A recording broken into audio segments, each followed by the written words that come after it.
¿No? Bueno, buenas noches a todos. Damos por iniciada ya la segunda charla, webinar de tomografías. Hoy nos toca lo que son indicaciones más frecuentes de cuello y tórax. Bueno, hoy los voy a dejar en manos de Ana Cabrini, que ella nos va a estar dando esta horita de charla. Lo que sí les voy a pedir es que todo lo que sean consultas vayan anotando en el chat y al final respondemos todo, así le vamos dando un poquito más de dinámica. Bueno, Ana, todos tuyos. Bueno, buenas noches a todos y de nuevo acá con ustedes tratando de transmitirles toda esta información acerca de la tomografía. Y bueno, antes que nada, gracias a todo Resburgo, a todos los de Resburgo que siempre nos tratan tan bien a Aldana y a mí. Hoy vamos a hablar de las indicaciones más frecuentes en cuello y en tórax. Bueno, mi nombre es Ana Cabrini, como dijo Santi, junto con la doctora Tomei, con Aldana, hacemos los informes, la parte de informes de la tomografía en el tomógrafo de Resburgo, y bueno, también hacemos muestras de biopsia. Y hoy queremos compartir con ustedes las indicaciones más frecuentes en cuello y en tórax, como para que ustedes como clínicos empiecen a tener más acceso y más información acerca de esta herramienta diagnóstica que no tiene tanto tiempo en nuestro medio, por lo cual es absolutamente normal que todavía no estemos acostumbrados a utilizarla. Cuando nos llega un paciente con una masa en el cuello, la verdad es que, no sé, yo creo que a todos nos pasa, lo palpamos, empezamos, bueno, ¿de dónde será? ¿Y qué diagnóstico complementario uso? La verdad que es algo que yo en general, nosotros hacemos radiología y ecografía, además de tomografía, así que entendemos que hay muchas limitaciones entre los diagnósticos complementarios.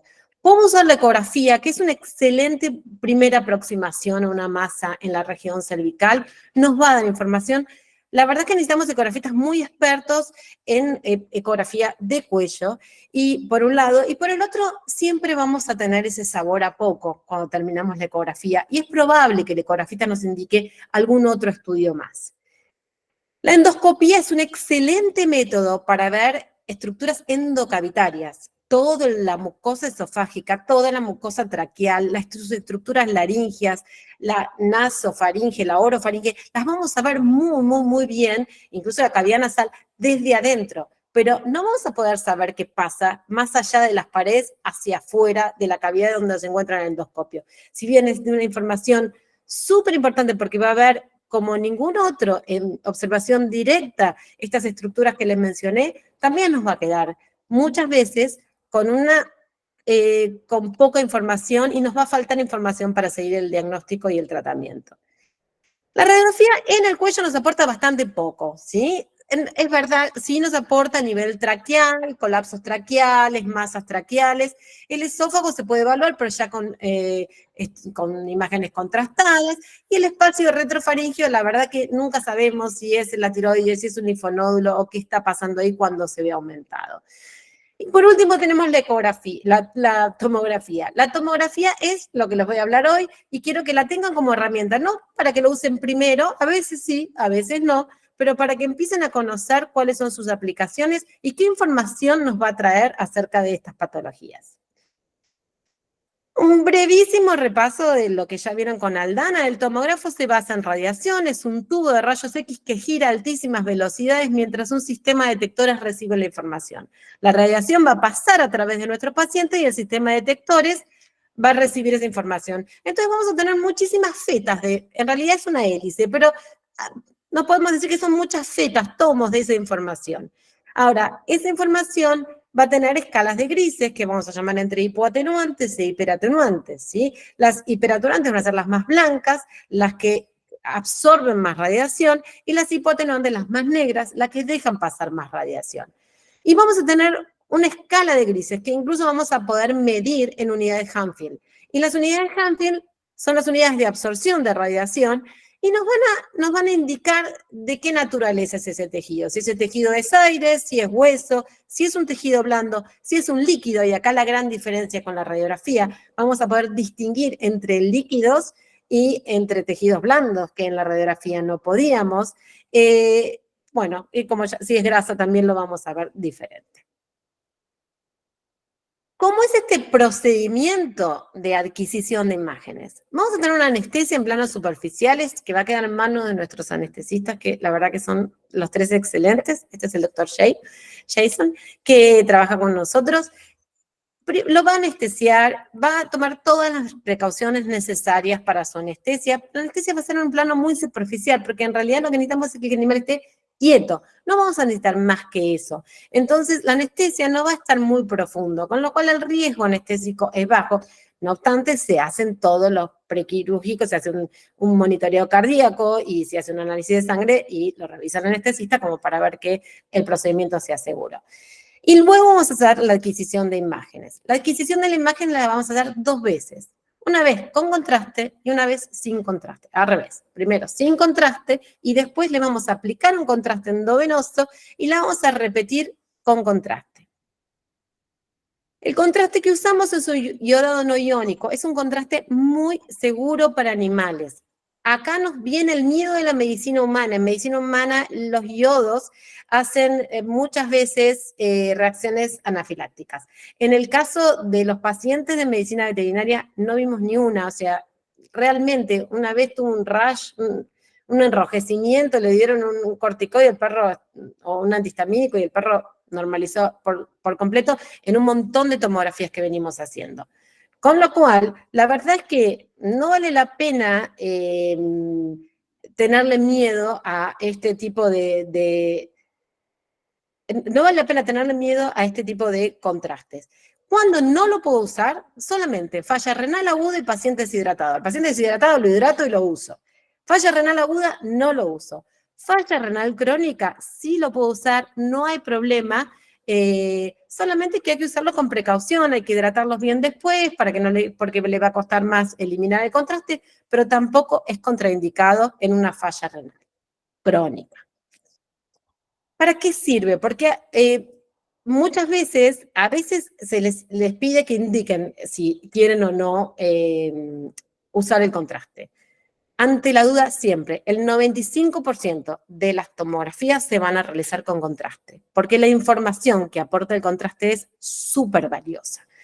El contraste va a irrigar, primero nos va a marcar los vasos, miren, esto es una corte axial transversal del cuello, ¿sí? Esto es una yugular, esta es la otra. Entonces, nos va a pintar de blanco los vasos. Los vasos nos van a servir como reparos anatómicos, nos va a servir para ver si hay invasión vascular de las estructuras tumorales, pero además, como nuestras patologías, que estamos, la mayor cantidad de las patologías que buscamos son de origen inflamatorio o neoplásico, ese tipo de patologías va a estar más vascularizada. Entonces, miren cómo una lesión que pasaba no inadvertida, pero era difícil de ver, mientras que aquí podemos ver perfectamente, claramente y rápidamente que está la lesión. No solo nos permite identificar la lesión, sino que mejora cualquier definición de estructuras de tejidos blandos, ¿sí? Vamos a ver mejor separados los músculos, porque la grasa, por ejemplo, es hipovascular, entonces nos va a quedar negra porque no va a realzar, mientras que el tejido nos va a empezar a captar contraste. Entonces, va a mejorar la identificación de los tejidos blandos normales. Va a permitir identificar fácilmente lesiones inflamatorias y neoplásicas. Va a decir que ahí hay algo que es grande y que realza mucho, quiere decir que tiene mucha irrigación.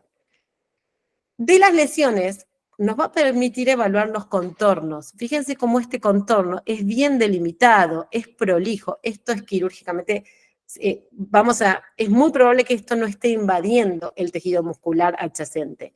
Acá no podemos saberlo, es el mismo corte, es el mismo animal, la misma serie, o sea, una serie sin contraste y una con contraste. Entonces, fíjense cómo el límite acá no lo podemos realmente evaluar, mientras que acá sí. Fíjense la pérdida de información, porque para el cirujano es súper importante saber si tiene las estructuras adyacentes invadidas. Y permite determinar invasión vascular. Vamos a ver algún caso de invasión vascular cuando los tumores se empiezan a meter adentro de los vasos.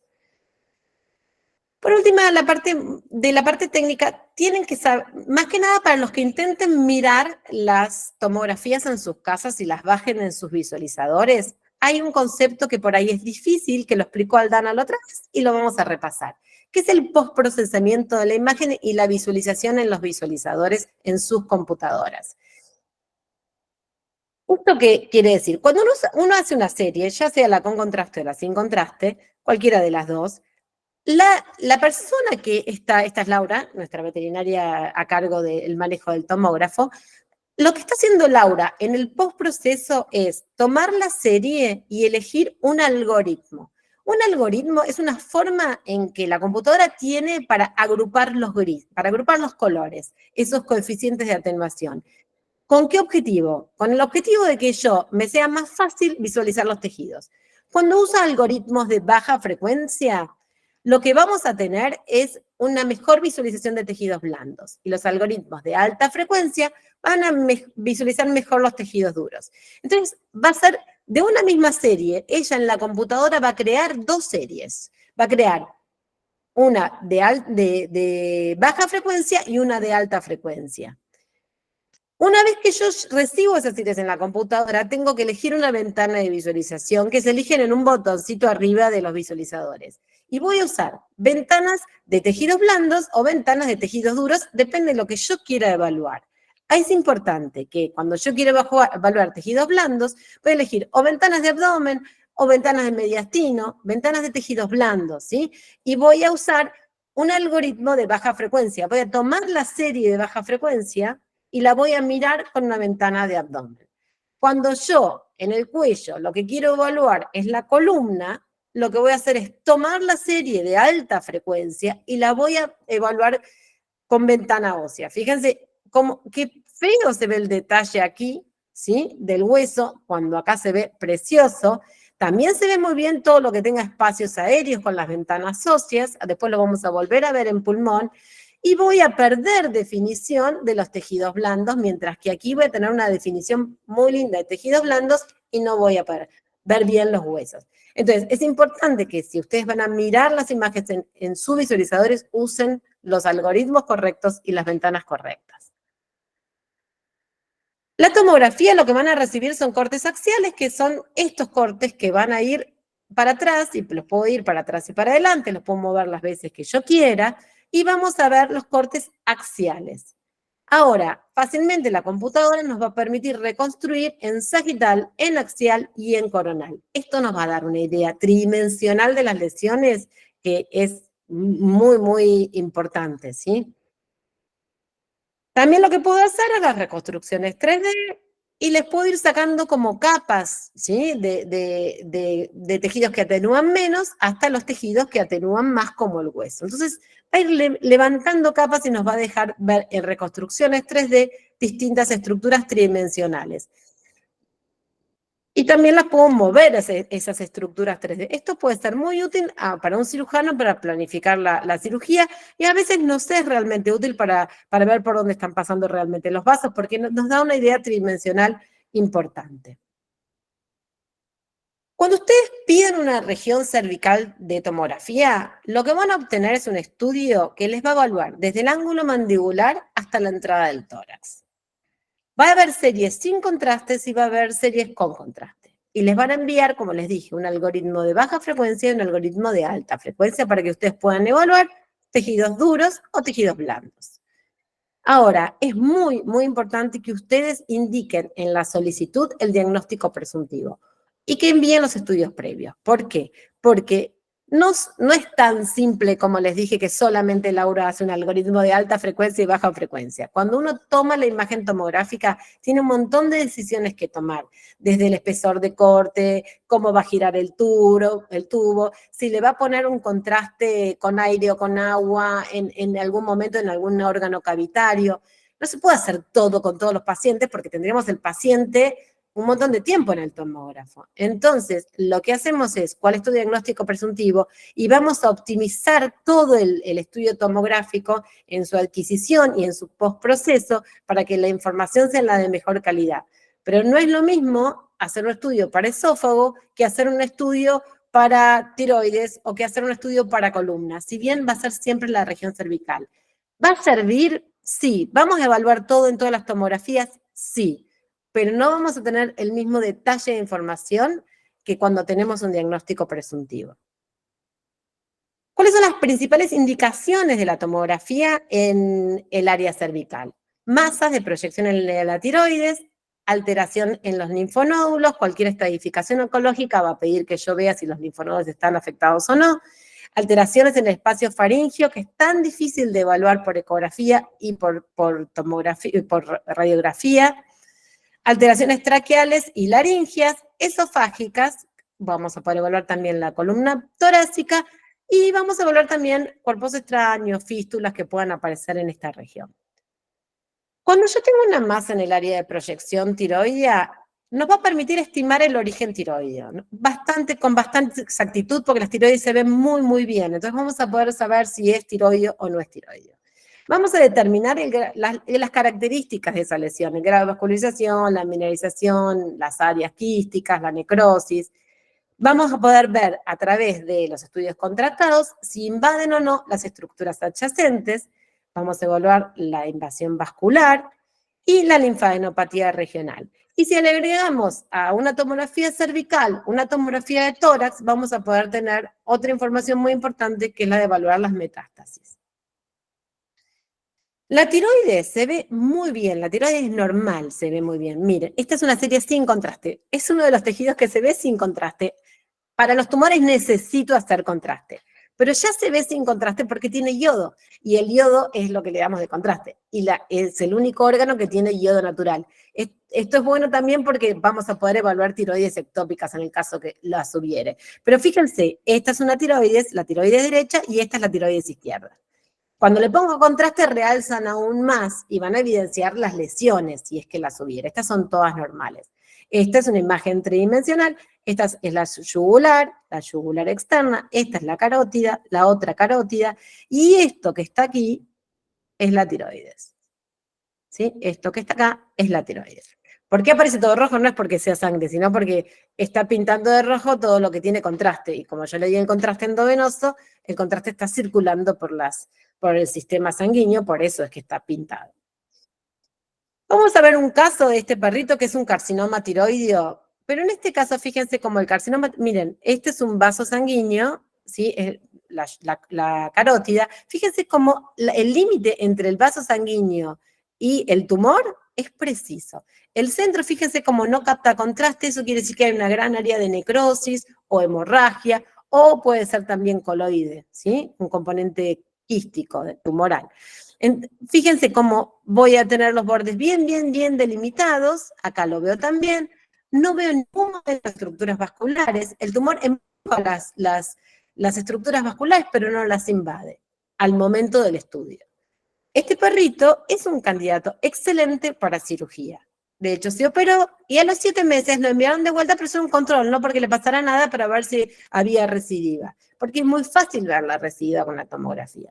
Entonces, hicieron un control, esta es la tiroides izquierda, y en el lugar donde tendría que estar la tiroides derecha, no encontramos nada como corresponde. Es un lugar que exploramos y por suerte no encontramos signos de recidiva tumoral. Otro caso es una perrita castrada de 10 años que empezó con salivación espesa, con apetito selectivo, vómitos esporádicos. Hizo un tratamiento con enfermedad periodontal, para la enfermedad periodontal, con corticoides, antibióticos, cambió la dieta casera, fue yendo y viniendo, mejora y vuelve a desmejorar.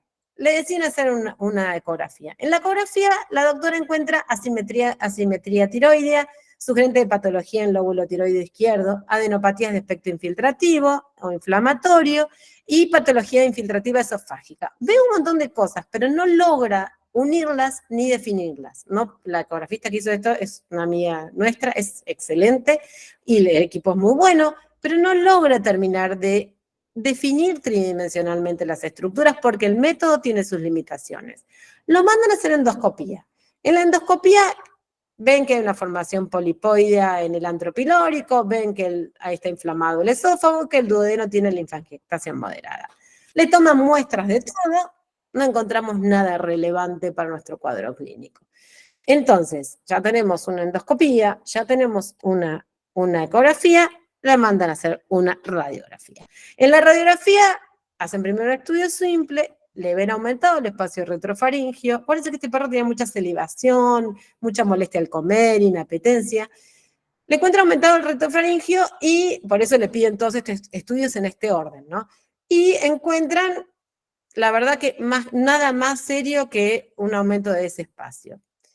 Hacen citología de lo que creen que palpan como masa, es una glándula salival, inflamatoria, sin cambios ni inflamatorios ni neoplásicos, tejido normal. Finalmente deciden hacer la tomografía. La tomografía, miren toda la información que les va a aportar la tomografía. Primero lo que ven es que hay una masa. ¿Te acuerdan la primera? Un contorno definido, la masa redondeada. Esta masa es un desastre, contornos pobremente definidos, de morfología irregular, en el área de proyección del lóbulo tiroideo izquierdo. Este es el lóbulo tiroideo derecho. Perfecto. Y el izquierdo no está. Entonces, es muy probable que la masa al menos involucre, o se origina en el lóbulo tiroideo izquierdo, o al menos lo involucra, lo ha invadido, porque no lo veo, y si no lo veo es que está complicado, está involucrado en el proceso. Además de ver la masa, lo que van a ver aquí es cómo la masa, ¿sí? Esta lesión invade la yugular. Y hay un trombo, esta es la yugular sana, izquierda, ¿sí? Que se divide cuando está llegando a la base del cráneo. Entonces, en vena linguofacial y en la maxilar. Y esta es la yugular que tiene medio de contraste aquí, aquí hay un poco de medio de contraste y todo el resto está invadido por este trombo. Fíjense, este es un corte transversal, axial, este es el sano, lleno de contraste como debe ser, y esta es la yugular. Fíjense cómo hay un defecto de llenado con contraste que nos está indicando una invasión vascular. También vamos a poder ver una invasión de la pared esofágica, ¿sí? Vamos a ver. Ay, hay un perrito por ahí. Vamos a ver una invasión de la pared esofágica. Este es el esófago. Fíjense cómo la masa está invadiendo, cómo realza en forma heterogénea toda la pared esofágica engrosada. Y vamos a poder también ver cómo invade también la pared traqueal. Cuando evaluamos los linfonódulos, también encontramos linfadenopatía de retrofaringia. Fíjense toda la información que nos está aportando este método de diagnóstico. Obviamente este paciente no es un candidato quirúrgico, ¿sí? O al menos en este estadio, mientras que el otro era un candidato quirúrgico. Y este paciente tenía una sintomatología bastante difusa. Recuerden que es común que los carcinomas tiroideos invadan el esófago, entonces hay que tener siempre en cuenta que cualquier lesión, aunque sea que el signo predominante, la falta de apetito, la salivación, la disfagia, puede llegar a ser una patología de tiroides. Con lo cual, la verdad que la tomografía nos trae un montón de información y si no fuera tiroides, si fuera esofágica, también nos tendría información. Entonces, realmente es un método súper útil en todo lo que es la región alta del cuello.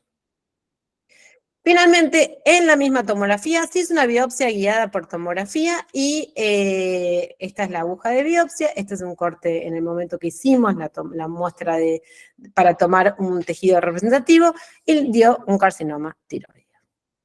Ahora al final vamos a hablar un cachitito mini de biopsias. Otras masas cervicales que puedo ver, este es un paciente canino de 12 años con deformación en la región cervical, le habían hecho una citología previa y era de glándula salival. La citología es muy común que a ciegas o incluso con el ecógrafo tomen muestras de lugares que no son representativos. Es muy, muy frecuente. Fíjense de vuelta, un estudio sin contraste y un estudio con contraste. Fíjense que por aquí hay un vaso, que es este, que pasa por acá abajo, que acá no lo puedo evaluar, no lo veo. Fíjense la importancia de que cuando les consulte, ¿hago con contraste o hago sin contraste? Con contraste. Y ante la duda, el contraste nunca va a estar de más, ¿sí? Y si está de menos, hay que volver a anestesiar al animal y volver a hacer el estudio. En este caso, lo mandaban con un diagnóstico presuntivo de neoplasia tiroidea, pero miren, las tiroides se ven acá, una acá y otra acá. Entonces, lo que sí sabemos es que no es de tiroides al menos normal. ¿Podría llegar a ser de tiroides ectópica? Sí, es uno de los presuntivos, pero realmente sabemos que no es de los lóbulos tiroides normales.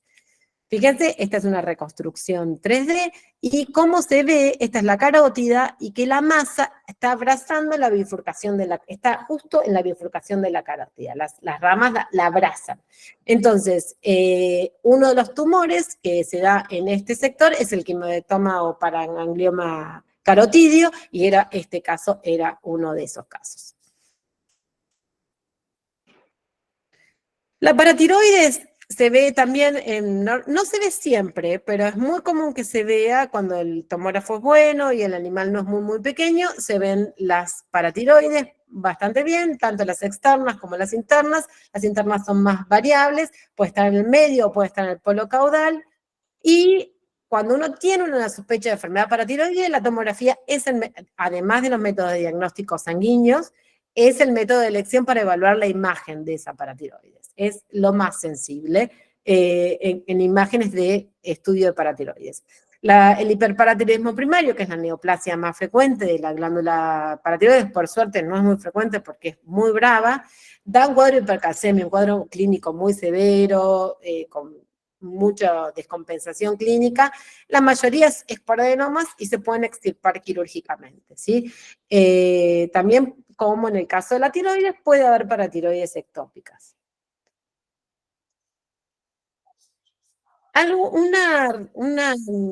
Un estudio muy importante de cuello es para evaluar los linfonódulos o cualquier patología que estemos estudiando de cuello. Además, le tenemos que evaluar en la tomografía los linfonódulos, ¿sí?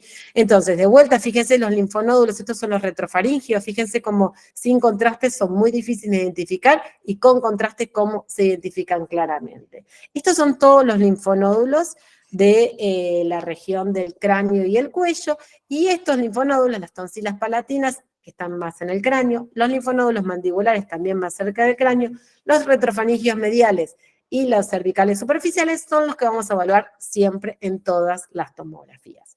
El resto van a evidenciarse cuando estén aumentados de tamaño en las tomografías. Fíjense que vemos un montón más de linfonódulos de los cuales estamos acostumbrados a palpar o explorar. Las tonsilas palatinas son difíciles de evaluar incluso por observación directa. Las nasofaringias no se pueden evaluar si no es con tomografía. Los linfonodos parotidios también, tomografía o nada. Los retrofaringios laterales son inconstantes, pero también solo tomografía. Fíjense cómo nos aporta una evaluación realmente profunda acerca de los linfonódulos regionales. Estos son linfonodos de estado normal. Fíjense que lo que más nos fijamos no es el tamaño definitivo, sino que sean simétricos y que el realce sea homogéneo. Cuando empiezan a ser asimétricos, como en este caso que son ligeramente simétricos, puede estar aumentado de tamaño. En general, cuando la simetría es pequeña y el aumento de tamaño es moderado, hablamos de linfadenopatías reactivas. Lo más probable es que sea neoplásico, inflamatorio incipiente, o neoplásico incipiente. O sea, que lo más probable cuando están levemente aumentados de tamaño es que sean o reactivos, inflamatorios, o un proceso inflamatorio, o que sea neoplásico, pero que recién empiece a ser neoplásico. ¿Por qué? Porque cuando avanzan las metástasis en los linfonódulos, empiezan a tornarse de esta forma, mucho más grandes, heterogéneos, captan el contraste en forma muy heterogénea. No obstante, este chiquito puede ser tumoral. Si yo tengo una patología tumoral, lo informo y si puedo le hago una citología. Y si no puedo hacer una citología, por lo menos lo monitoreo, ¿sí? Porque nadie me dice que porque está chiquito ahora va a seguir chiquito. Y este que parece tan feo puede ser una patología absedativa. Si yo no tengo un tumor regional que esté drenando, puede ser una linfadenopatía infecciosa que esté, o micótica, que esté provocando este tipo de imagen que a priori parece neoplásica, ¿sí? Entonces, a priori, este linfonodo lo vamos a llamar reactivo y este lo vamos a llamar compatible con neoplásico. Pero siempre vamos a necesitar una citología o una histopatología para confirmarlo. Obviamente vamos a correlacionar con el cuadro clínico. Hay tumores que tienen el tumor terrible y todos los linfonódulos, la probabilidad que sea reactivo es bajísima. Entonces, bueno, todo esto es un paciente, no es solo una imagen del linfonódulo. La de faringe, súper difícil de evaluar si no es por tomografía. Yo creo que es realmente el estudio de elección. Sí, también se puede evaluar la endoscopía, no estoy diciendo que no, pero la verdad es que vamos a tener solo el aspecto intracavitario de las lesiones y no más allá de ahí. Miren, esto es una neoplasia, este es el paladar duro y esto es una neoplasia de paladar blando, que si bien, van a decir, bueno, este se ve cuando le abro la boca, sí, pero vamos a poder evaluar realmente la extensión, el compromiso de las estructuras adyacentes, y que no vamos a poder hacerlo solamente mirando. Fíjense, en este caso tenía las tonsilas palatinas totalmente aumentadas de tamaño y comprometidas. Un pólipo nasofaringio, bastante más frecuente en gatos que en perros, ¿sí? Fíjense cómo esta estructura polipoide en la nasofaringe la podemos evaluar también muy bien por tomografía. Y en este caso era un carcinoma tonsilar, había originado el carcinoma en la tonsila izquierda, y fíjense cómo todo este sector que tengo acá, ¿sí? Está siendo afectado por el carcinoma. También es útil para evaluar los cuerpos extraños o las fístulas. Cuando tenemos bocas de fístulas y no sabemos dónde está, o abscesos, es útil para evaluar cuerpos extraños. Acá lo mismo, si no nos ponen la indicación de que quieren evaluar un cuerpo extraño, no vamos a hacer todo este trabajo. Acá se hizo toda una fistulografía. Primero se hizo una precontraste muy finita para ver, y ya se veía el cuerpo extraño. Acá se ve en la precontraste. Después se le inyecta contraste endovenoso y ve si todo eso realza alrededor. Después del contraste endovenoso se le inyecta contraste a través de la fístula y se hace una fistulografía para ver si realmente la boca de fístula que estamos viendo tiene llegada al cuerpo extraño. Todo esto lo hacemos cuando hay un diagnóstico presuntivo de fístula por cuerpo extraño. Si no, obviamente no vamos a hacer esto con cada animal que tiene alguna lesión de piel o algo raro, no vamos a estar metiéndole contraste en cualquier agujerito que veamos. Entonces, fíjense cómo era un pequeño fragmento que tuvo una resolución quirúrgica allí en la clínica de Resburgo de un paciente que venía con una complicación crónica. El esófago, la verdad que es mejor evaluarlo por endoscopía. Si yo tengo que elegir, voy a elegir evaluarlo por endoscopía. ¿Se puede evaluar por tomografía? Sí, se puede evaluar por tomografía. Pero mi primera elección va a ser, en general, la endoscopía. También la radiografía nos va a ayudar. Con la radiografía y una endoscopía. Ahora, si no encontramos información allí, sí vamos a pedir una tomografía. Y esa tomografía además vamos a indicar que queremos esófago, porque el esófago lo tenemos que distender para verlo bien, y obviamente no vamos a distender el esófago en todas las tomografías. Lo mismo va a ocurrir con la tráquea. La tráquea se evalúa muy bien por radiología y por endoscopía, pero a veces tenemos complicaciones en estos métodos y la tomografía nos va a aportar un montón de información. Y a veces tenemos patologías combinadas que se ven muy bien en tomografía y que además queremos evaluar la tráquea, entonces lo indicamos y realmente podemos hacer las dos cosas en el mismo diagnóstico. Entonces, sepan que se puede evaluar, sepan que nos va a dar un montón de información, sepan también que en estos dos casos no es el método de elección, el método primario. En el caso del trauma, sí, el trauma, realmente la tomografía les va a dar un detalle anatómico a las lesiones de trauma como ningún otro método, incluso la resonancia, ¿sí? De la lesión ósea. Para todo lo que es patología de médula espinal, la resonancia magnética, sin dudarlo. Para todo lo que es lesión ósea, nos va a servir la tomografía. Los discos se van a ver muy bien en las tomografías, pero obviamente en la resonancia voy a poder ver mejor los discos y voy a poder ver mejor su impacto tanto en las médulas como en las raíces nerviosas. Así que si tengo que elegir, voy a elegir la resonancia. Si no tengo resonancia, puedo hacer una tomografía, nos va a dar un montón de información. Finalizando la región cervical, vamos a entrar ahora en la tomografía de tórax. Cualquier duda que tengan, mándenme un mensajito a ver si está todo ok. Un ok en el chat, así yo me quedo tranquila que no estoy hablando sola, porque no los veo. Ahí va. Genial. Entonces vamos a la parte bueno, muy bien. Gracias, chicos, por el mensaje. Vamos a la parte de tomografía del tórax. La tomografía de tórax es de gran valor diagnóstico. Obviamente siempre la gran mayoría de las veces, no siempre, pero la gran mayoría de las veces va a venir después de una radiografía. Nadie dice que pasen por sobre la radiografía, que es un método sencillo, económico, sin anestesia. Pero la verdad es que cuando no alcanzan con la tomografía, no tienen que darle tantas vueltas. Y enseguida, no me alcanzó el rayo, no sigo poniendo el perro para adelante, para atrás, para el costado, lo repito, lo repito. Manden la tomografía, van a ver que la información que les va a aportar es de gran valor.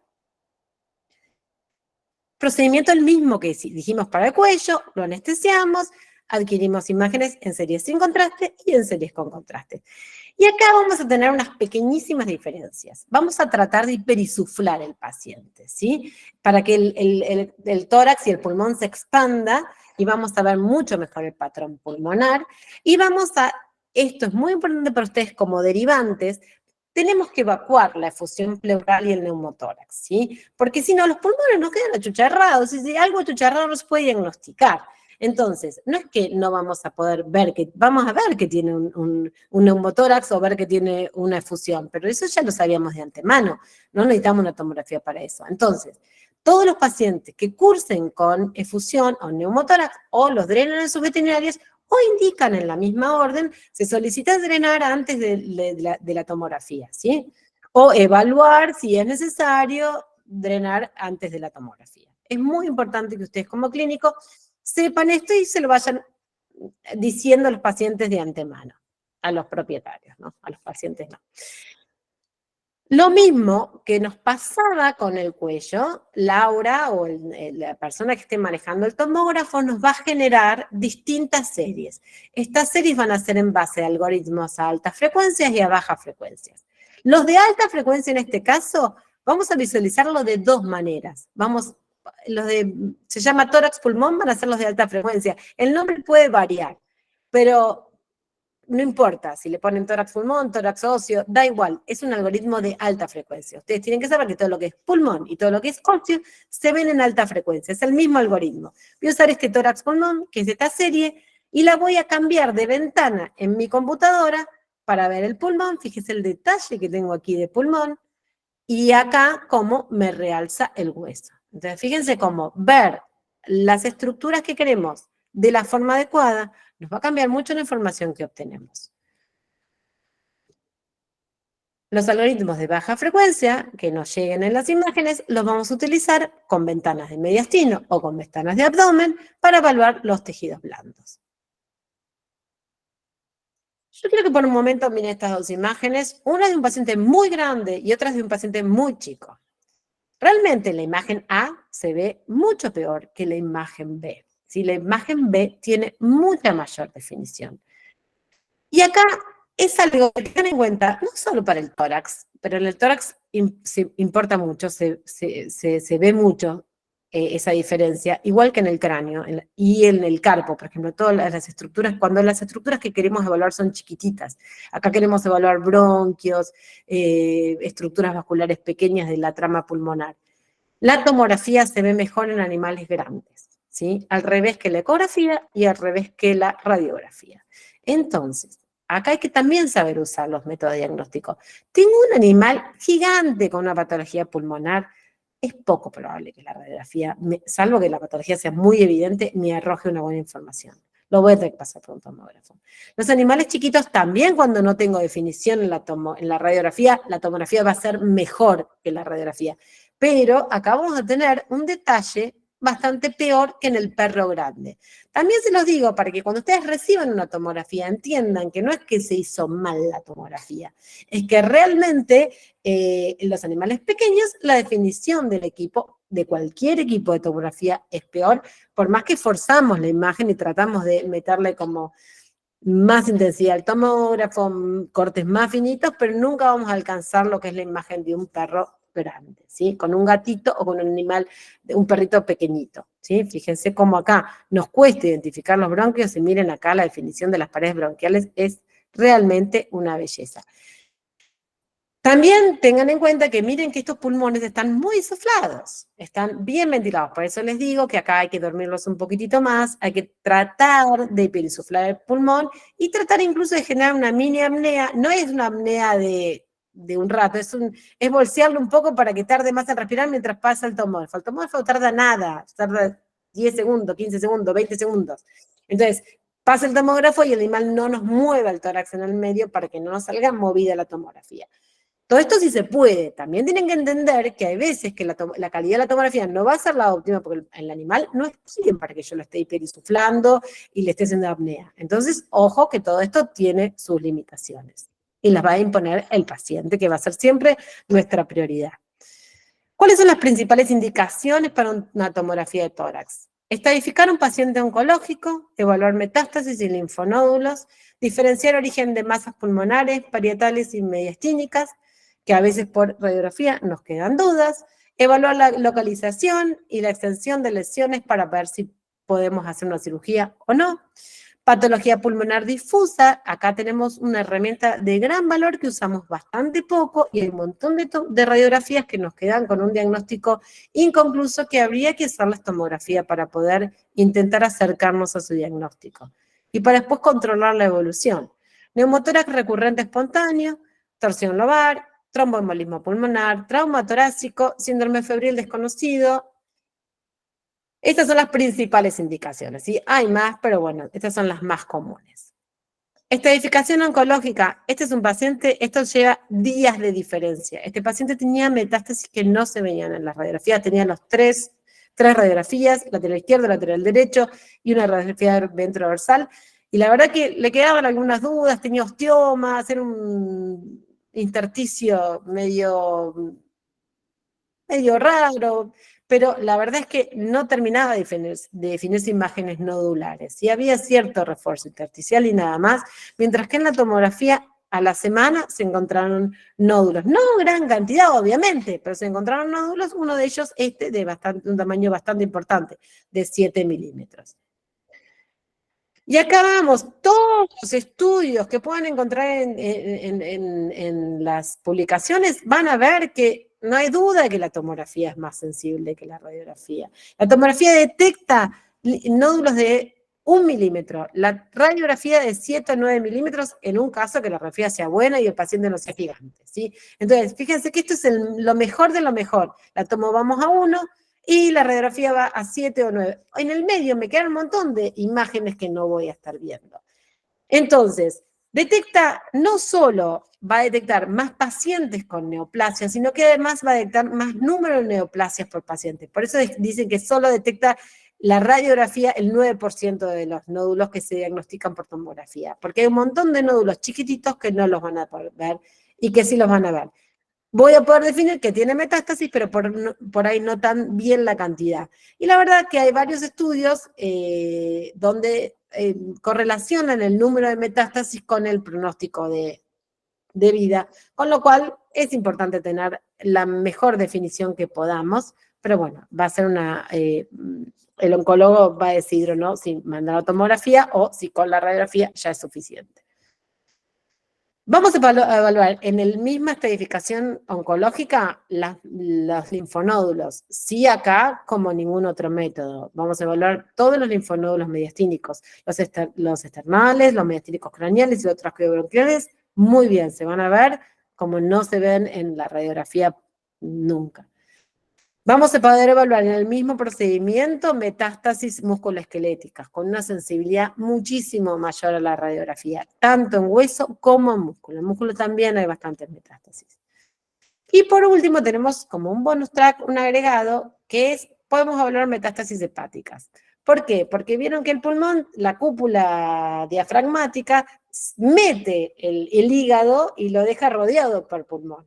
Entonces, para nosotros, todo esto es pulmón, todo esto negro que vemos acá, esto es una ventana para blandos, por eso el pulmón lo veo quemado, no lo veo como pulmón, todo esto negro que vemos acá es pulmón. Y fíjense cómo antes de terminar el pulmón ya empieza a aparecer el hígado, y en este caso tenía metástasis. Entonces, en la gran mayoría va a estar incluido o todo el hígado en un tórax, en una tomo de tórax, va a incluir o todo el hígado o va a incluir el 80% del hígado. Con lo cual vamos a tener una muy buena evaluación también del tejido hepático.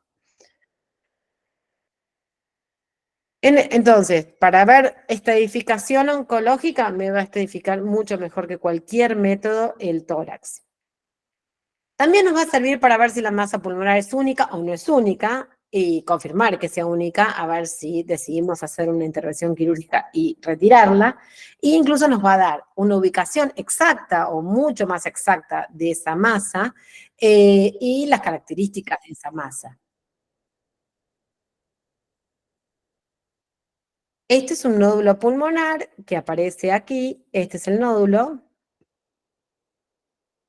Acá está el nódulo pulmonar del lado izquierdo, y lo que hacemos normalmente, este es un casito sencillo, es seguir el árbol traqueal, ¿sí? Entonces vemos tráquea, bronquio principal derecho, bronquio principal izquierdo, bronquio craneal con su porción craneal y su porción caudal, que vendría a ser la parte media, y este es el caudal izquierdo. Y vemos cómo tanto los vasos que acompañan al bronquio como el bronquio nos va a llevar hacia la lesión hacia acá.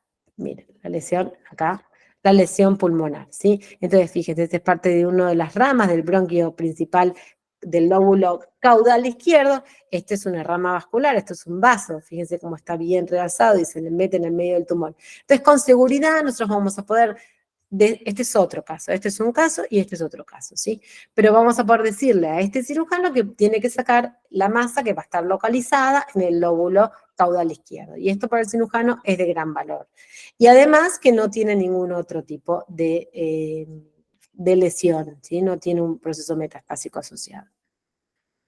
Cuando hablamos de lesiones pulmonares en tórax, vamos a hablar de los mismos patrones, bronquial, alveolar, nodular, intersticial difuso, los mismos patrones que radiografía, pero vamos a tener una mayor riqueza en las imágenes y una mayor capacidad de distinguir distintas lesiones y de poder describirlas, tanto en su existencia como en su magnitud, ¿sí? Mucho mayor a la sensibilidad que presenta la radiografía como estudio.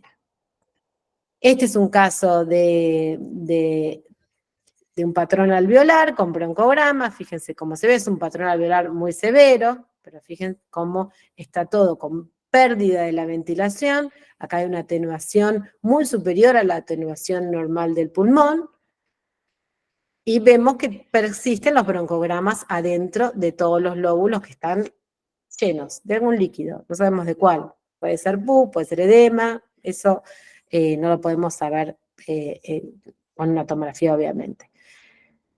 Y algo que es muy difícil de ver en las radiografías realmente y se ve muy bien en las tomografías son las áreas de enfisema. Las áreas de enfisema son bastante más frecuentes de lo que suponemos y también son importantes desde el punto de vista de la patología torácica, pulmonar, y tenemos que empezar a poder evaluarlas y la forma de evaluarlas es con una tomografía.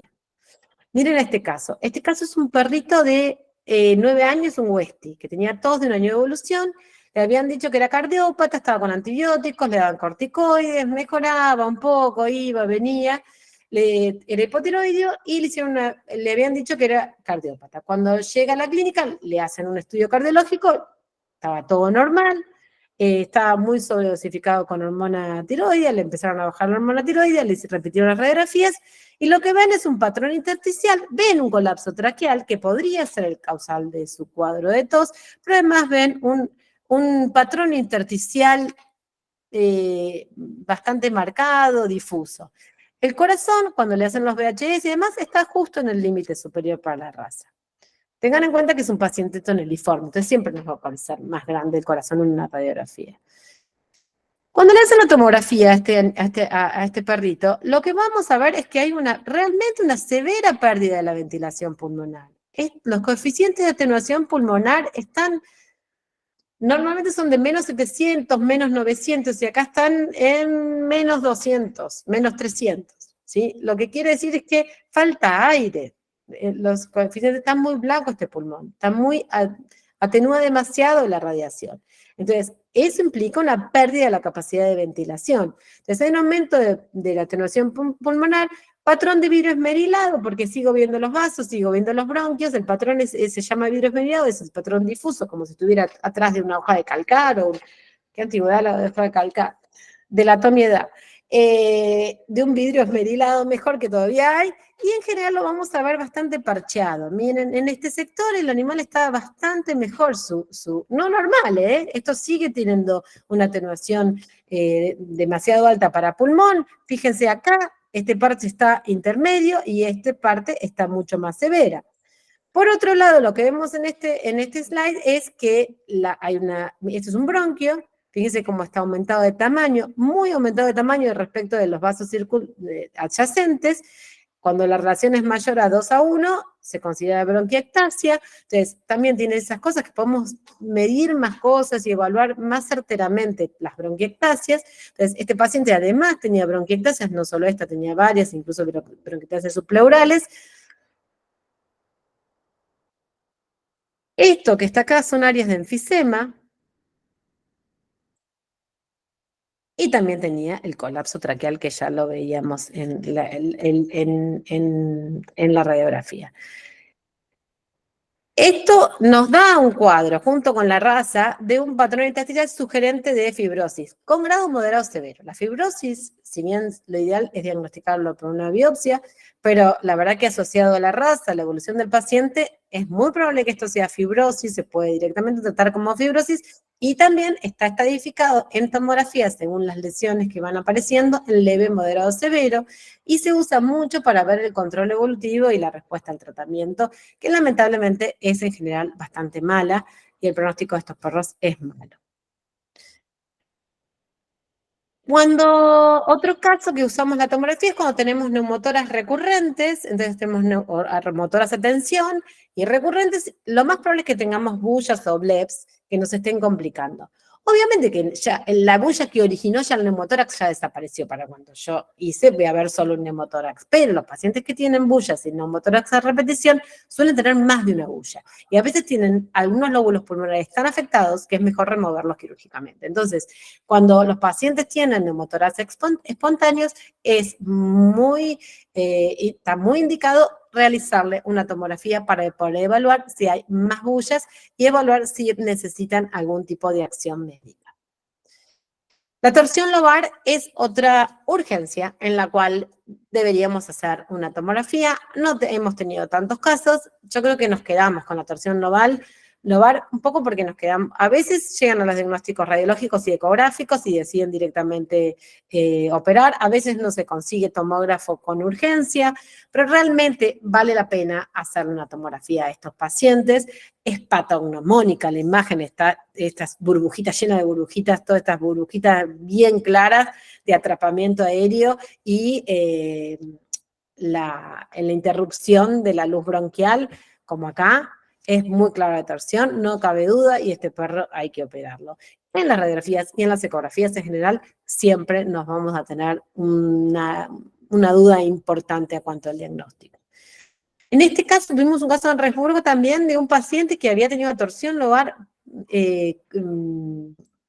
crónica. El paciente había tenido una torsión, después se tuvo una historia de la pileta que se había caído, además, había empeorado y no veíamos en este caso las burbujitas, sí veíamos el corte del bronquio, que no progresaba la luz bronquial, pero veíamos una estructura rara con un contenido líquido en el medio, una pared ecogénica, y lo que nosotros, la verdad es que no estábamos del todo seguros, pero la alteración entre la continuidad del bronquio nos hacía realmente sospechar de una torsión lobar. Este perro se operó y tenía una torsión lobar crónica, y el lóbulo pulmonar se había necrosado, y adentro, obviamente una necrosis aséptica, porque el perro no estaba con un cuadro febril, y esa necrosis era todo un material licuefactivo dentro de lo que era la pleura parietal engrosada, visceral engrosada. Así que era un caso como raro, pero bueno, que también se pudo no resolver del todo con la tomografía, pero sí indicarle una cirugía y que el cirujano pueda entrar sabiendo más o menos lo que va a encontrar.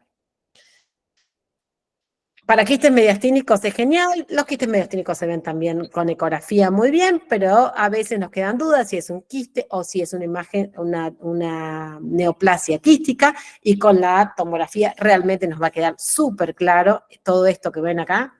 Es un quiste. Fíjense cómo le medimos la atenuación con esto que se llama ROI y vemos que esta atenuación es de líquidos. Entonces, cuando la atenuación es de líquidos, sabemos que no es una masa, que esto es un contenido líquido. Todo esto era un quiste mediastínico. Que en la radiografía lo vamos a ver como una masa. En la ecografía lo vamos a poder diferenciar. Este es un casito de hace poco que tuvimos en resguardo de un gatito, obviamente la dueña veterinaria, claramente, gato complicado, que este paciente tiene 8 años y una tos esporádica, crónica. Tosía, tosía. Entonces la dueña dijo, bueno, al final se decidió, lo había llevado al cardiólogo varias veces, es un paciente muy atendido, ¿eh? Y realmente le hace la radiografía, cuando le ve la radiografía para ver por qué tosía, le encuentran este sector acá y acá, con una densidad entre tejidos blandos y adiposa en la porción ventral del mediastino caudal en contacto con el diafragma. Obviamente, acá era, ¿esto es un lipoma, es una masa o es una hernia o ruptura diafragmática? La verdad es que no sabían. Yo creo que el abordaje de esto es muy distinto en un caso y en el otro. Entonces, este paciente iba a requerir una tomografía para el cirujano solicitó una tomografía para saber cómo abordarlo. 3 años antes el gatito había tenido un cuadro, una triaditis, que terminó teniendo un cuadro así semiobstructivo por un granuloma intestinal, y había hecho todo un cuadro intestinal y una triaditis. Y fíjense que le habían sacado una radiografía en ese momento y cómo ya algo se veía, no tanto, pero algo se veía. Obviamente en ese momento había pasado desapercibido. Este paciente fue operado de su patología abdominal y siguió 5 años más. En esos 5 años fue juntando algo adentro del tórax. Cuando le hacemos la tomografía, claramente se ve cómo. Primero, el coeficiente de atenuación es de tejido adiposo. Fíjense que es del mismo color que esto, que es grasa subcutánea. Esto es grasa, fíjense que es exactamente del mismo gris. Además, lo medimos con los coeficientes. Nosotros los grises los podemos cambiar. Vieron que con las ventanas cambiamos todo el tiempo los grises. Pero no es que el ojo es de un gris, es de un... La escala de grises siempre va a ser correlacionada con los tejidos, pero cuando queremos saber a qué tejido pertenece, si es tejido blando, adiposo o es líquido, le ponemos el ROI, que es eso que les mostré con el quiste mediastínico, le ponemos el circulito y le decimos a la computadora que nos diga qué coeficiente de atenuación hay ahí, y ahí sabemos exactamente qué tipo de tejido es. En este caso, el tipo de tejido era un tejido adiposo, entonces sabíamos que había tejido adiposo en el mediastino que empujaba el corazón, lo desplazaba hacia la derecha, lo levantaba un poquito también dorsalmente y había una cierta continuidad de ese tejido graso con la grasa mediastínica craneal. Este paciente lo opera Pablo Holly y le encuentra una ruptura diafragmática, que aparentemente este gatito era un gato rescatado por la veterinaria que lo adoptó y cuando llegó a su vida había estado accidentado. Lo que suponen es que esta herida muy pequeña quedó ahí y se fue pasando y pasando y pasando y pasando tejido adiposo. La verdad es que no sabemos si esto le daba tos o no le daba tos. Acá había cierto grado de compresión del pulmón y de los bronquios, que yo creo que le puede llegar a dar tos, aunque obviamente no es una patología tusígena por excelencia. La dueña nos comenta que después de la cirugía, que fue hace 3 semanas, el gato no tosió casi nunca, así que todavía no sabemos si su tos era por la culpa o no de esto, pero sí sabemos que se le seguía pasando grasa, en algún momento iba a tener una complicación respiratoria severa. Este es otro caso de problemas en diafragma. Fíjense cómo acá encontramos una masa, en este caso con apariencia más de tejidos blandos, pero también un coeficiente de atenuación intermedio, también en contacto con el diafragma. En este caso estaba en relación a la vena cava, y cuando le hacemos la tomografía para evaluarlo, vemos claramente cómo lo que estaba pasando acá es el hígado. Este es el hígado del paciente, acá. Aquí está el hígado. Y fíjense cómo vemos el sistema portal que entra y cómo lo podemos seguir. De esta forma, incluso, siguiendo todo el árbol vascular del hígado, podemos saber cuál es el lóbulo que está herniado, ¿sí? En este caso, esta es la vena cava. Miren, acá es un corte sagital, este que está acá. Este es el corazón. Esta es la vena cava. Y lo que estaba herniado por el hiato de la vena cava. Estaba más grande el hiato de la vena cava y se había metido un pedazo de lóbulo. Inclusive estaba comprimiendo un poco la vena cava, como la apretaba dentro del hiato, y había una congestión vascular hepática de moderada a importante. Así que este es otro caso que claramente con la tomografía podemos definir a qué corresponde esa masa y el cirujano tiene una idea muy acabada de qué es lo que va a encontrar cuando entre en el abdomen. Como les dije, la fusión pleural y la pericárdica y el neumotórax no requieren una tomografía para su diagnóstico, pero sí a veces sus patologías subyacentes. En esos casos es súper importante que indiquen que el paciente está cursando con efusión o neumotórax para ser drenado previo a la cirugía, para que los pulmones se expandan y podamos evaluar realmente la cavidad torácica. Las neoplasias de origen costal o de origen parietal también son muy difíciles de evaluar radiológicamente en cuanto a su extensión. Tomográficamente también son difíciles de evaluar en cuanto a su extensión, en cuanto a cómo involucran las estructuras adyacentes, y la verdad que la tomografía nos va a dar esta imagen que nos va a quedar muy claro cómo esta lesión, en este caso era una neoplasia costal, era un osteosarcoma costal. Acá tenemos bien claro cómo afecta esta costilla, cómo las dos costillas de los costados no están afectadas, cómo invade el espacio subpleural entrando en el tórax. Incluso miren cómo empuja el diafragma, como está justo en la arcada costal. Fíjense cómo empuja el diafragma y los lóbulos hepáticos hacia caudal. Llegando al final, quería hablarles un poquito de también las funciones que hacemos en el tomógrafo, en el caso del cuello y en el caso del tórax. La verdad que la punción guiada por tomografía es una herramienta de gran utilidad. ¿Qué nos permite? Elegir bien el sector de la lesión, ¿sí? ¿Por qué? Porque como vimos, las lesiones, una vez que uno las realza, vamos a poder ver si están las zonas más vascularizadas, las áreas necróticas, las áreas hemorrágicas. Entonces vamos a evadir todas las áreas hemorrágicas y necróticas y vamos a agarrar las áreas que estén más vascularizadas, que son las que más información, las más representativas de la lesión. Vamos a planificar un trayecto seguro porque podemos evaluar todas sus estructuras vasculares, podemos saber todo lo que va a haber en el trayecto de nuestra aguja. Entonces, este trayecto que vamos a decidir tomar va a ser el más seguro posible. Va a ser seguro. Si no es seguro, no la vamos a hacer. Vamos a verificar la posición de la aguja de toma de muestra previo a tomar la muestra. Entonces, vamos a estar bastante seguros que la toma de muestra va a estar del lugar donde elegí yo tomar la muestra. Vamos a hacer biopsias con aguja fina o vamos a hacer biopsias tisulares de core, ¿sí? Tanto de blandos como de huesos. Se pueden hacer aprovechando el mismo procedimiento anestésico que la tomografía de diagnóstico. Ustedes pueden indicar una tomografía y que si es necesario se puede realizar la biopsia. O sea, cuando ustedes quieren una biopsia de ese tejido, si es posible, se va a hacer la biopsia. Siempre les explicamos lo mismo. Lo ideal en un humano es que te hagas la tomografía, el que va a hacer la biopsia mira la tomografía tranquilo en su casa con un mate y recién después haga otra tomografía y tome la muestra de biopsia. Entonces, la verdad es que una cosa es un paciente humano que no lo voy a anestesiar para la primera tomografía y otra cosa es un paciente canino que sí lo voy a anestesiar para la tomografía ya de entrada.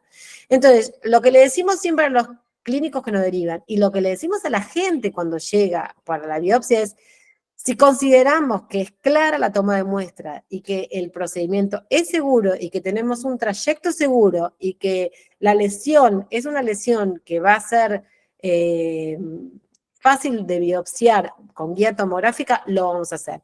Y si no, vamos a esperar y vamos a hacer el diagnóstico tomográfico y después vamos a decidir cuál es su mejor alternativa diagnóstica y si es necesario se volverá a poner en el tomógrafo.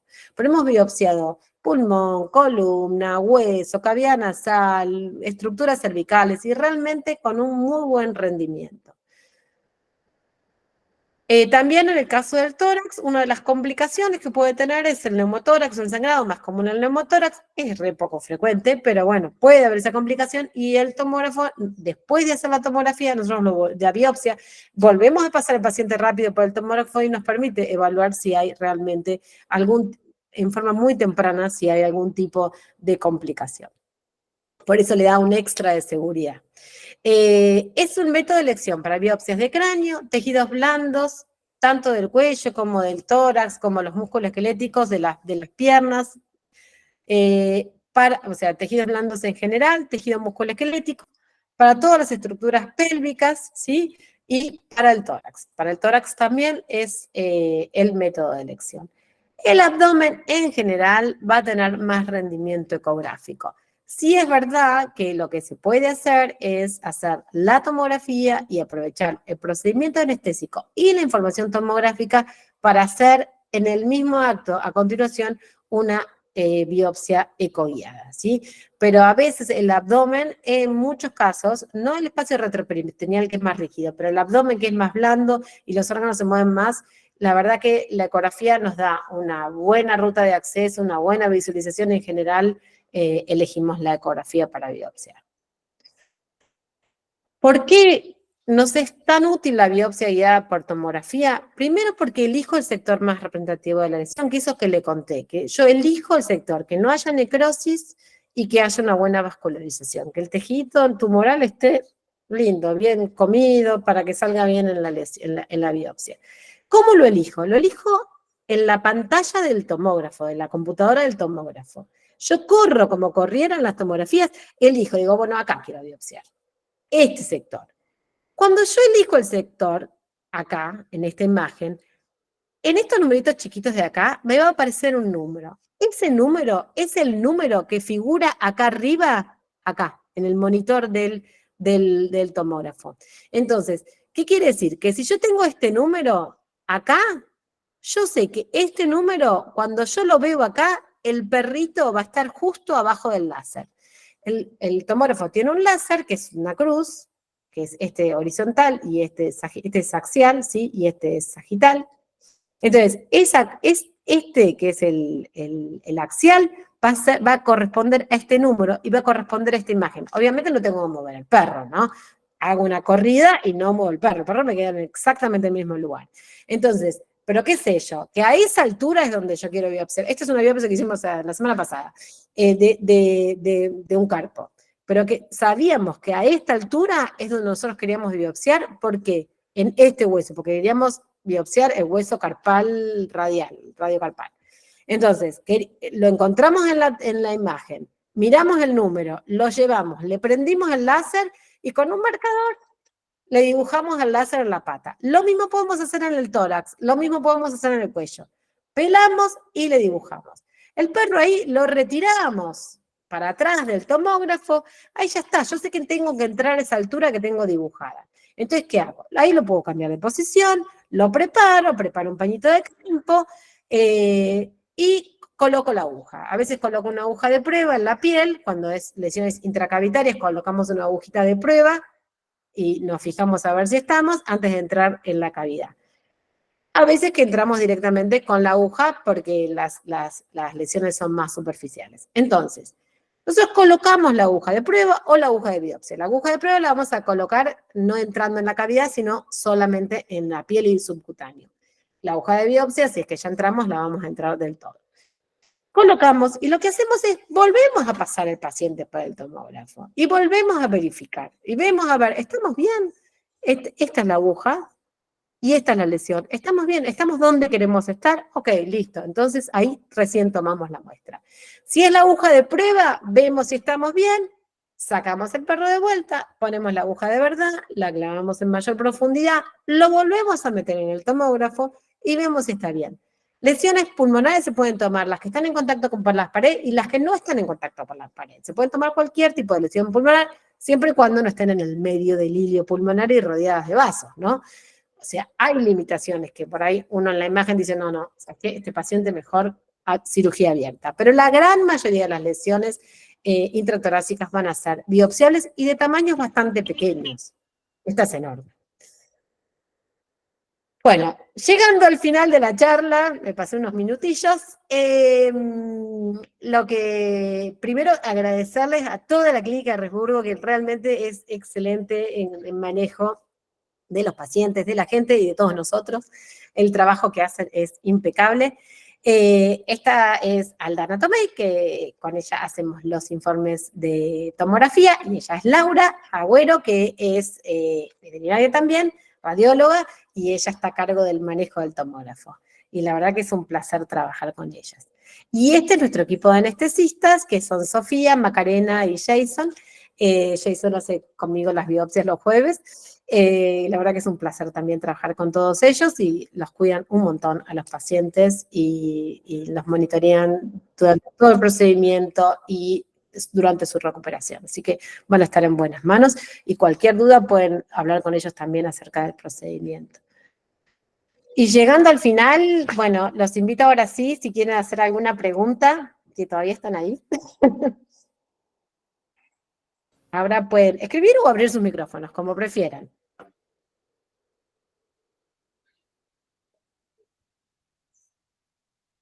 Hola, hola. Hola, hola Ana. Bueno, ahí si van surgiendo algunas dudas, Gracias, te voy Mike. leyendo. Dale, escriban, la pregunten, de cualquier cosa que les surja la duda. Anímense. Ahí, bueno, están en el chat, están agradeciendo, diciendo que estuvo muy buena la charla. Sí, la verdad que es súper claro todo. Espero no haberles hablado tan rápido. Ahí Jimena Renga tiene una consulta. Hola, Jime. Sí, dime. Hola Ana, ¿cómo estás? Perdón. Tengo una pregunta. ¿No? Con los perros de tórax profundo, ¿hay Sí. algún inconveniente con la imagen? No, al contrario, todo lo que es grande, que en general el tórax profundo es un tórax grande, la imagen es preciosa. Por eso digo que es un excelente complemento de la radiografía en ese sentido, porque cuando tenemos problemas con la radiografía, incluso en los perros gordos, que es un gran problemón para la radiografía, como la grasa te queda afuera, porque el corte es un corte, a ver, les pongo un corte de tórax, fíjense que la grasa no se superpone. El problema con los perros grandes es que todo este grasa, los perros gordos y grandes, o lo del tórax profundo, es que se nos empiezan a superponer las cosas y nos empieza a complicar la visualización del parénquima pulmonar. En el caso de la tomografía, como es tomografía, es por fetas, realmente no tenemos esa complicación, nos sacamos totalmente de encima esa complicación, porque la grasa nos va a quedar por afuera, el tórax profundo nos va a quedar elongado, pero nos va a quedar perfecto. Entonces, realmente cuando no luchen tanto, cuando no se ve en la radiografía más de la tomo, no sigan luchando. Obviamente, no estoy diciendo que vaya primero a tomo, pero realmente es una herramienta que les va a aportar mucho en perros grandes. ¿Quedó claro, Jimé?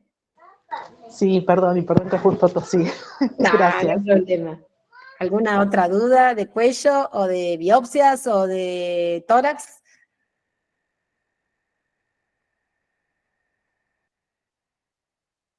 Anímense, que no muerdo.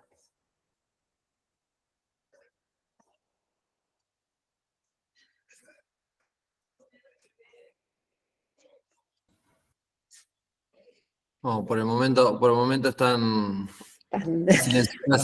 silencioso el tema. Aprovecho mientras tanto, si a alguno le surge alguna duda, a comentar dos cositas. Hubo varios que preguntaron y consultaron si la charla anterior había quedado grabada. Quedó grabada, está en nuestro canal de YouTube, que ahora voy a pasar el link acá en el chat por si a alguno le interesa. Y en unos días, esta charla de hoy también va a estar subida. Y por otro lado, bueno, también avisarles que a fin del mes que viene vamos a estar con la tercera charla, todavía fecha a definir, pero también va a estar a cargo tuyo, Ana, ¿no? ¿La Sí, tercera? la próxima a fin de mes, sí, seguramente sea el último martes del mes, todavía no le definimos la charla, pero les vamos a pasar por mail, ¿no? Sí, sí, sí, sí, igual que esta vuelta y obviamente también estaremos avisando por redes. Sí, sí, sí. Quedan otras dos charlas. La próxima va a ser de abdomen, de utilidad de la tomografía en el diagnóstico de abdomen, y la otra va a ser pelvis y patología osteoarticular. Así que bueno, los invito a complementar estas dos charlas que tuvieron con estas dos indicaciones. la idea es un poco que ofrecerles este método como herramientas y que puedan acercarse al rendimiento que tiene este método diagnóstico, cuándo indicarlo, cuándo no, y me parece que de a poco familiarizarse con este método que realmente nos aporta un montón de información. Bueno, nosotros somos fanáticos de la Estos son los, si quieren, grabarse con el QR o sacarle una foto. Estos son es el teléfono para solicitar el turno. Cuando solicitan el turno para darle a los pacientes, este teléfono es para que ustedes le den a los pacientes para que pida el turno, le tienen que hacer una orden de derivación en la cual tienen que poner la región a estudiar y el motivo del estudio. Lo ideal es que ya le digan al paciente, igual las secretarias de la clínica les van a avisar que tiene que enviar los estudios de imágenes previos, porque nos ayuda mucho a programar mejor la tomografía. Y bueno, y con este teléfono ya se pueden comunicar por WhatsApp. El informe luego los van a recibir por mail o por un QR que les damos y van a recibir las imágenes ustedes y los pacientes y el informe.